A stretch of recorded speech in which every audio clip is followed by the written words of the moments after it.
स्वागत है दोस्तों आपका हमारी इस मीटिंग में। आत्मानंद अनंत सिद्ध अरिहंत आचार्य श्री उपाध्याय जी, लोक विराजित साधु साध्विगण सारे, संयम सुशोभित श्री, हाथों को जोड़ मान मोड़ वंदन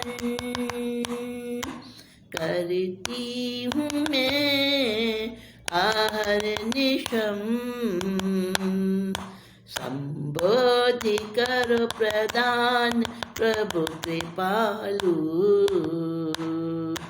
पापों का कर सकूं शमन, पापों को कर सकूं हनन। साथियों नमस्कार, जय जिनेन्द्र। 11वां पाप द्वेष, इसके बारे में हमारी चर्चा चल रही है और कहानी सुन रहे हैं आप नंदीवर्धन की, जो मथुरा नगरी का युवराज था। श्री राम राजा का लाडला पुत्र, इकलौता बेटा, पर अपने पिता को मारने का, अपने पिता को यमलोक पहुंचाने का हर समय उसको विचार रहता और नए नए तरीके सोचता रहता, कैसे मरे मेरा पिता और मैं राजा बनूं। नंदीवर्धन को धुन ऐसी लगी कि नींद हराम हुई। नंदीवर्धन नाम था युवराज का। तो चिंता चिंता में बस हर समय वही एक धुन, कैसे मरे ये बुढ़ा, मरता क्यों नहीं, इतनी लंबी उम्र कैसी हो गई इसकी। और सामने तो प्रत्यक्ष रूप से तो वो कुछ नहीं कर सकता था, पिता था उसका, ना उनको कष्ट दे सकता था, ना उनको कुछ बुरा वचन बोल सकता था, ना उनको मरने का जता सकता था किसी को कि मैं ऐसा सोच रहा हूं, है ना। बड़ा खतरा था ना।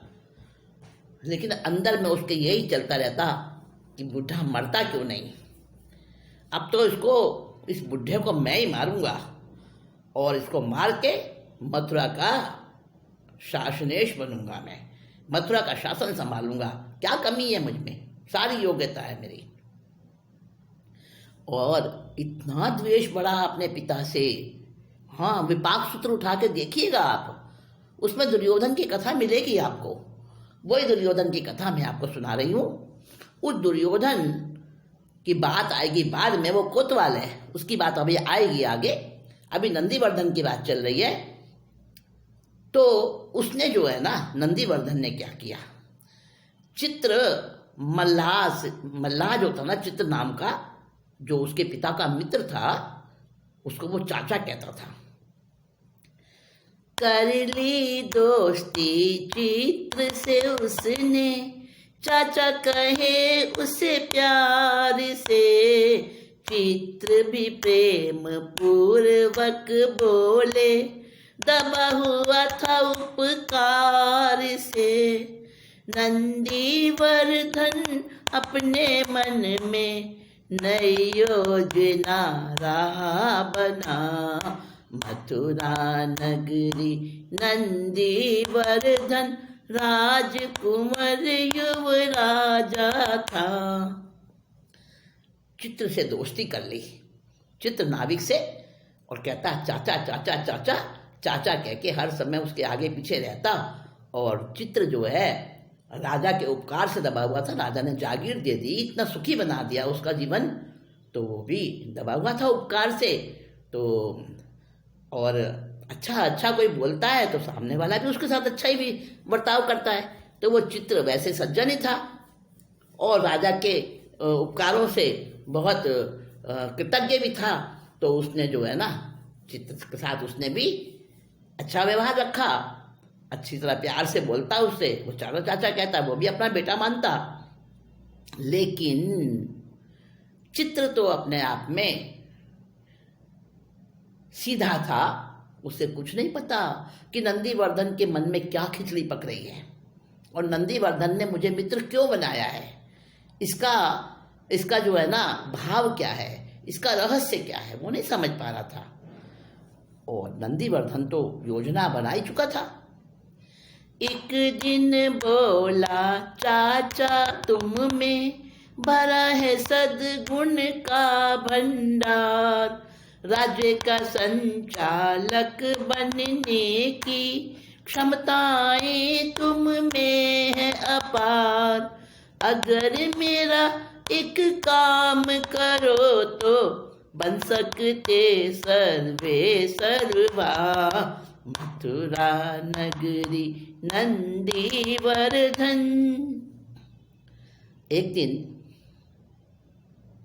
बातों बातों में नंदीवर्धन कहता है, चाचा वास्तव में तुम बड़े अच्छे हो, तुम्हारे अंदर तो अच्छे अच्छे बढ़िया बढ़िया गुण भरे हुए हैं, मैं कितना तुम्हारे गुणों को ग्रहण करूं, मैं ग्रहण कर ही नहीं सकता, भंडार हो तुम तो, समुद्र भरा है तुम्हारे अंदर गुणों का।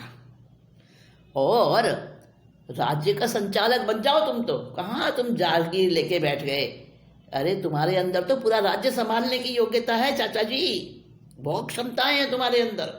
पिताजी ने तो अंकन ही नहीं किया आपकी क्षमताओं का, आपकी योग्यताओं का, आप में तो बहुत सारी योग्यताएं हैं। हाँ, एक काम अगर मेरा आप कर दो ना तो मैं आपको कहाँ से कहाँ पहुंचा दूंगा। चित्र तो बेचारा बूढ़ा था,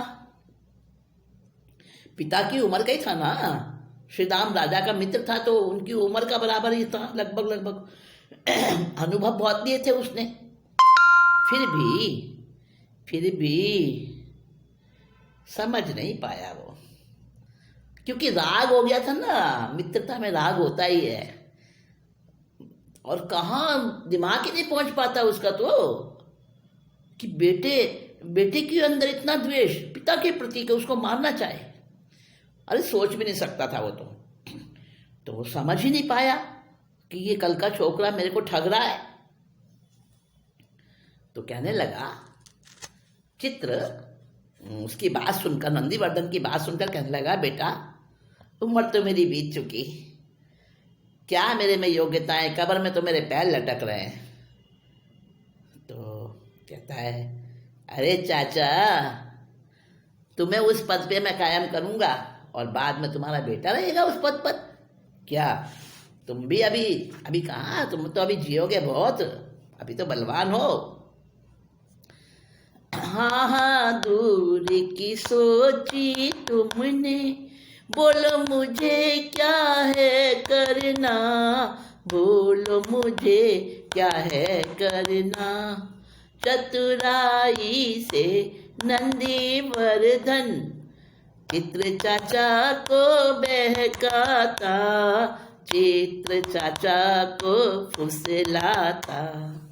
लोभ मोह का मारा आखिर हत्या को राजी होता, मथुरा नगरी नंदीवर्धन। देखो बार बार एक व्यक्ति को बार बार उसको कहा जाए तुम तो बड़े योग्य हो, तुम्हें तो जरा सा देखे और तुम्हारा मुंह बंद कर दिया, तुम्हारी योग्यताओं को अच्छी तरह से आका ही नहीं, परखा ही नहीं, तुम तो और योग्यता है तुम्हारे अंदर, तुम तो बहुत आगे बढ़ सकते हो। ये इमोशनल ब्लैकमेलिंग होती है और नंदीवर्धन ने यही तरीका अपनाया, चित्र को इतना अपने अनुकूल बना लिया, बातें कर करके मीठी मीठी, और कहा मैं हमारा विश्वसनीय मानता हूँ चाचा आपको, ऐसा काम मैं किसी दूसरे से नहीं करवा सकता और आप तो चुटकियों में कर लोगे, आप में तो बड़ी चतुराई है, बड़ी हिम्मत है। बेटा क्या करना है मुझे ऊंचा पद लेकर, अरे तुम्हें क्या करना, तुम्हारे बच्चों के लिए सोचो, आगे तुम्हारा बेटा है वो उस पद पे उसे रखेंगे कायम, हाँ, उसको मिलेगा पद। अच्छा, हर व्यक्ति अपने बच्चों के लिए सोचता है साथियों, दोस्तों। और चित्र भी संतान के मोह में उस लालच के अंदर फंस गया और बड़ी चतुराई से रोज हर बार ऐसी ऐसी बातें कर करके और अपने पिता की बुराइयां भर भर के उसने जो है ना, नंदीवर्धन ने फुसला लिया। बूढ़े अनुभवी चित्र को फुसला लिया उसने, अपनी बातों में बहका लिया और कहा, देखो तुम किसी भी समय आते जाते हो महल में, तुम्हें कोई रोक टोक नहीं है। ऐसी मेरी योजना है, जब तक ये बैठा रहेगा ना पिताश्री, तब तक ना तुम्हारी योग्यता की पूछोगी ना मेरी योग्यता की पूछोगी। तो ऐसा करो, मार डालो इसे। सुनकर एक बार तो कांप गया वो चित्र, परंतु प्रलोभन और मोहनी कर्म का उदय, दोनों ने मिलकर चित्र की बुद्धि पर कब्जा कर लिया। आखिरकार राजी हो गया हत्या करने को, क्योंकि उसने मना भी किया ना। अगर थोड़ी सी जरा भी उसने किंतु परंतु की तो नंदीवर्धन जान गया कि अब ये कहीं भेद ना खोल दे, तो उसे मारने की धमकी दे दी चित्र को। चाचा, अगर मेरी बात नहीं मानी ना तुमने, तो जानते हो सारे सैनिक मेरे इशारे पे चलते हैं, कहीं भी तुम्हें ख़त्म करवा दूंगा और फिर तुम्हारी फैमिली को भी, तुम्हारे परिवार को भी। अब देखो, एक तरफ डर और एक तरफ प्रलोभन, दोनों ने मिलकर चित्र की बुद्धि भ्रमित कर दी। और दूसरी तरफ से सोचे हम तो एक और एक मिलके 11 हो जाते हैं। दोनों एक ही दिमाग के हो गए, एक ही रास्ते के राही बन गए दोनों। कौन? नंदीवर्धन और चित्र। अब नंदीवर्धन ने पूरा ब्रेन वॉश कर दिया चित्र का। नई नई साजिश, दोनों नई नई तरकीबें रचते और चित्र सोचता मंत्री बन जाऊंगा और रात दिन सपने देखा करता कल्पनाओं में। और किसी और को तो साथ मिलाया नहीं, बस ये दो ही थे, इसलिए कोई खतरा नहीं था भंडा फूटने का कि दोनों हम एक दूसरे का भेद हमारे पास में रहेगा, तू मेरी मत कह मैं तेरी ना कहूं, बस। अब चित्र जो है विकारी बन गया, मित्र द्वेषी बन गया, मित्र घात का प्रपंच रचने वाला बन गया। उसकी पत्नी, चित्र की जो पत्नी थी, वो अपने पति के रंग ढंग पहचान गई। अगर पत्नी समझदार हो ना, तो पति कभी गलत नहीं चल सकता, ना संतान कभी गलत रास्ते जा सकती है अगर घर की महिला समझदार हो तो। वो चित्र की पत्नी थी तो बेचारी अनपढ़, पर सात्विक विचारों वाली थी। और उसने एक दिन अपने पति से कहा, चित्र से कहा, मल्लाह से, कि क्या बात है आजकल आपके रंग ढंग कुछ बदल गए हैं,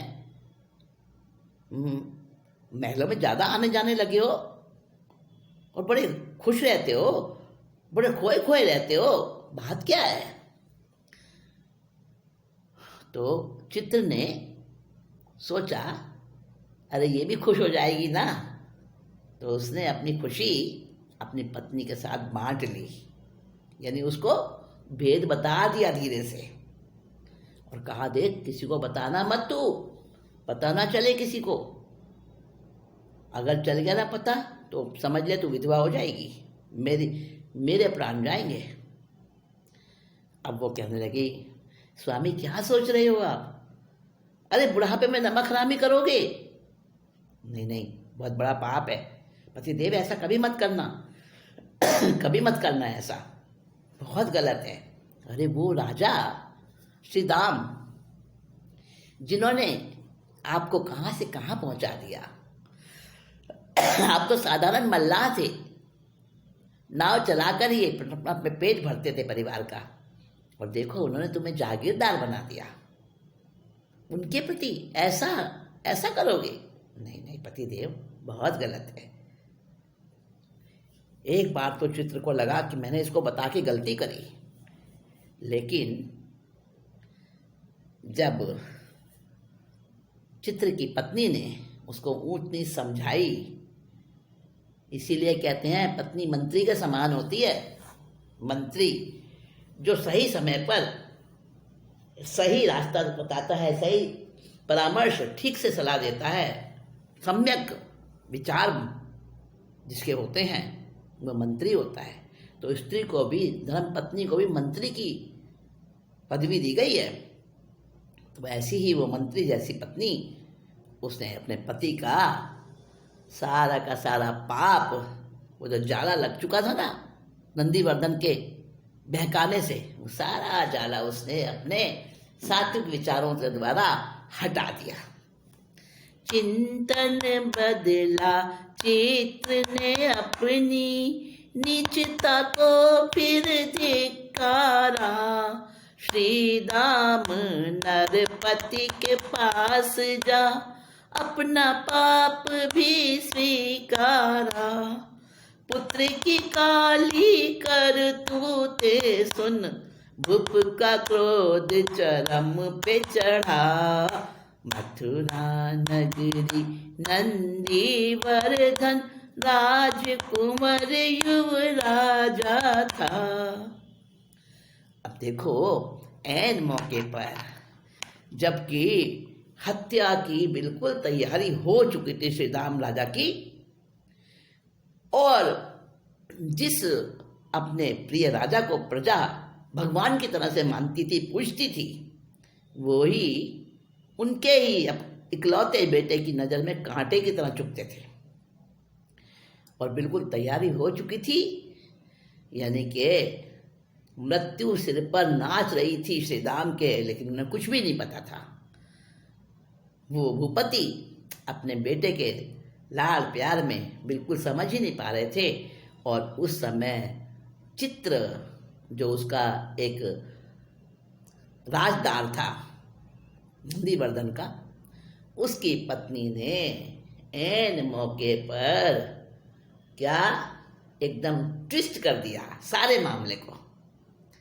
सारी कहानी में ऐसा ट्विस्ट बन गया, क्या मोड़ आया, क्या ट्विस्ट आया कि चित्र का विचार उसने अशुभ से शुभ में बना दिया। यानी इतने उपकार, इतनी प्रशंसा श्री राम राजा की, इतनी अच्छाइयाँ उसके सामने बताई कि चित्र का तो चिंतन ही बदल गया। अरे मैं क्या करने जा रहा था उस कल के छोकरे के साथ मिलकर, हाय मैं कैसा नीच कर्म कर रहा था। बहुत धिक्कारा उसने अपने आप को, और अपनी पत्नी से कहा मैं क्या करूं, अगर नंदीवर्धन का साथ नहीं दूंगा तो वो मुझे मरवा देगा, साथ में मेरे परिवार को भी खत्म करवा देगा। वो बड़ा दुष्ट है, जो अपने पिता को मार सकता है वो सब कुछ कर सकता है, मेरे साथ क्या वो छोड़ देगा। अब मैं क्या करूं। फिर चित्र की पत्नी ने समझाया कि जीत सच्चाई की होती है पतिदेव, आप जाइए स्वामी, राजन हमारे बड़े सज्जन हैं, बड़े दयालु हैं और सत्य का साथ देने वाले हैं। आप उनके पास में एकांत में जाकर सारी बात बता दो, अपनी गलती उनके सामने स्वीकार कर लो कि मैं भटक गया था, मेरी गलती को माफ़ कर दो स्वामी। आप उनको ऐसे पैरों में पड़ जाना और उनको सारा ये योजना, जो कुटिल योजना बनी हुई है नंदीवर्धन के द्वारा, वो उनके सामने बता देना। बस यही एक तरीका है। पति को उसने हिम्मत दिलाई।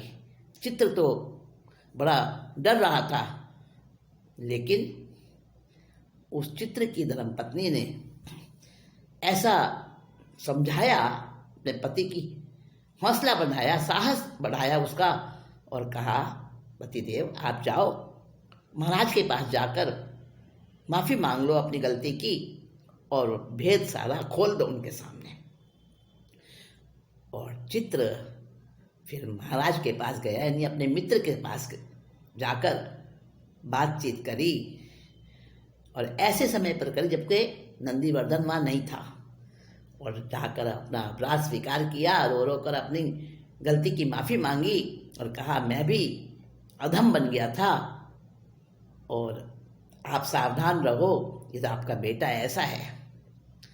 जब सुना, अरे बेटा मेरा ऐसा, इतना दुष्ट, इतना नालायक, राजा का तो क्रोध साथ में आसमान पे चढ़ गया और राज बुलाया नंदीवर्धन को।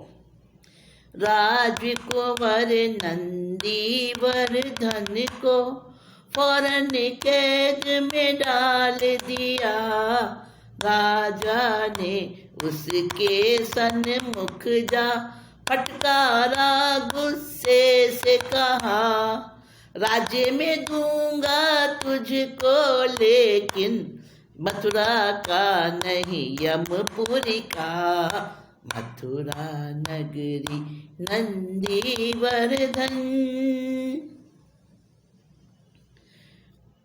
अब राजा श्री राम सारी योजना को समझ गए और उनको जो उनके आंखों पर पर्दा पड़ा था बेटे के प्यार का, बेटे के मोह का, वो पर्दा हट गया और उनको सही पिक्चर नजर आने लगी कि वास्तव में ये मेरा बेटा तो मेरा ही घात करना चाहता था। बुलाया नंदीवर्धन को, फौरन जेल में डाल दिया, सिक्चों के पीछे पहुंच गया, सलाखों के पीछे, और उसके सामने जाकर श्री राम राजा ने कहा अरे ऐसा कुपुत्र तो हुआ, तुम मुझे मारना चाहता था और मेरे मित्र को साथ मिला लिया जो वर्षों से मेरा विश्वास पात्र मित्र है। अच्छा, मैं तुझे राज दूंगा, बड़ी तेरे को राज की लगी है, मैं तुझे राजा बनाऊंगा, मथुरा का नहीं यमलोक का राजा बनाऊंगा। अब देखो, एक पिता का प्यार और एक पिता का द्वेष, नफरत, ऐसी नफरत हो गई नंदीवर्धन से राजा को। लौह सिंहासन लोहे के गहने अग्नि में लाल तपाए गए, उस पे बिठाया नंदीवर्धन को, कहने वो तप्त पहनाए गए, धातुएं सारी उबाली गई और राज्याभिषेक कराया गया, मथुरा नगरी नंदीवर्धन। सब जनता के सामने, पूरी जनता के सामने, एक खुले मैदान में राजा श्री राम ने सारी व्यवस्थाएं करवाई। क्या किया, कैसी व्यवस्थाएं करवाई थी कि नंदीवर्धन को जेल में से बुलवाया गया और एक भट्टी वहां बनाई गई खुले मैदान में, उसमें लोहे का सिंहासन भट्टी में तपाया गया और शरीर पर पहनाए जाने वाले गहने लोहे के बनवा के उस आग में लाल लाल तपाए गए और नंदीवर्धन को पूरी नगरी के सामने, सारी प्रजा के सामने उस सिंहासन पर बैठाया गया और उसको वो लाल लाल गहने संदासियों से पकड़ पकड़ के वो उसके शरीर पर पहनाए गए और सारी नगरी की जनता थर थर थर थर कांप रही। अनोखा दृश्य है। वही पिता पुत्र आपस में इतने द्वेषी नहीं बने होंगे जैसे ये पिता पुत्र। अब वो घटना मुख मुख में चर्चा थी, हर व्यक्ति उसी घटना की चर्चा कर रहा था कि आज तो गजब हो गया। गौतम स्वामी अपना बेले के पारना करने के लिए आहार लेने गए थे और वो मथुरा नगरी में पहुंचे आहार लेने के लिए, तो घर घर में यही चर्चा हो रही है और गौतम स्वामी को बड़ा विचित्र लगा ये सारा वृत्तांत।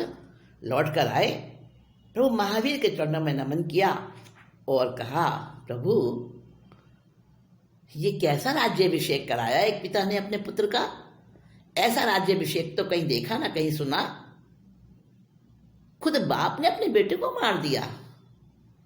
नंदीवर्धन ऐसे कैसे कैसे उसने कठोर कदम बांधे हो कि अपने ही पिता के हाथों उसको ऐसी मृत्यु मिली। उसने क्यों पाया इतना दुख, वो भी अपने जन्मदाता पिता से। भगवान ने कहा, गौतम सुनो, जब इंसान की बुद्धि दूषित हो जाती है तो वो द्वेष करता है, और द्वेष करने से ऐसे कठोर कर्म बांध लेता है जिन कर्मों का फल दूसरे जन्म में उसे भोगना पड़ता है। ऐसा राज्याभिषेक तुमने देखा, सच बात है ये। तो प्रभु ऐसा राज्याभिषेक क्यों हुआ नंदीवर्धन का? भगवान महावीर ने कहा, हे गौतम सुनो, आयुष्मान गौतम, नंदीवर्धन का पूर्व भव तुम्हें सुनना होगा। और गौतम, इंद्रभूति गौतम, अपने मुंह पर उत्सुकता का भाव लिए विनय भाव से बड़े विनय पूर्वक प्रभु महावीर के चरणों में बैठे हुए हैं। और भगवान महावीर सर्वज्ञ सर्वदर्शी प्रभु महावीर अपने श्रीमुख से नंदीवर्धन का पूर्व भव सुना रहे हैं। मैं उस समय को याद करके भगवान के चरणों में नमन करती हूँ, भाव नमन। और आप सब भी उस दृश्य को याद कीजिए कि गौतम स्वामी चरणों में विराजे हुए हैं, प्रभु महावीर सुना रहे हैं। वो घटना मैं भी सुनूंगी, आप भी सुनोगे। हाँ, मैं सुना रही हूँ, पर मैंने भी तो सुख पाक दुख पाक सूत्र से ये घटना सुनी है, जानी है। और मैं आपको, हाँ अभी तो मैं ही सुना रही हूँ, पर भगवान ने सुनाई, प्रभु महावीर ने सुनाई गौतम स्वामी को वो सारी स्टोरी पहले जन्म की नंदीवर्धन की, जिसका नाम दुर्योधन था। वो उस समय कोतवाल था। हाँ, उसकी स्टोरी नंदीवर्धन की ये कथा जो दुर्योधन की कथा बनी थी, वो कैसी थी हम सुनेंगे और अगली बार सुनेंगे इसको। आज की मीटिंग यहीं पर मैं इसको विराम देती हूँ। और आज की मीटिंग में हमने जो कुछ सुना, द्वेष भाव से कैसे कर्मों का बंध होता है, और अगली बार भी हम ये ऐसा सुनेंगे कि नंदीवर्धन ने जो इतना कठोर फल पाया, कैसा उसने राज्याभिषेक अपने पिता से उसको मिला, क्यों मिला? द्वेष के कारण, द्वेष भावों से जो कर्म बंधन किए थे उनके कारण। तो साथियों, द्वेष से बचेंगे।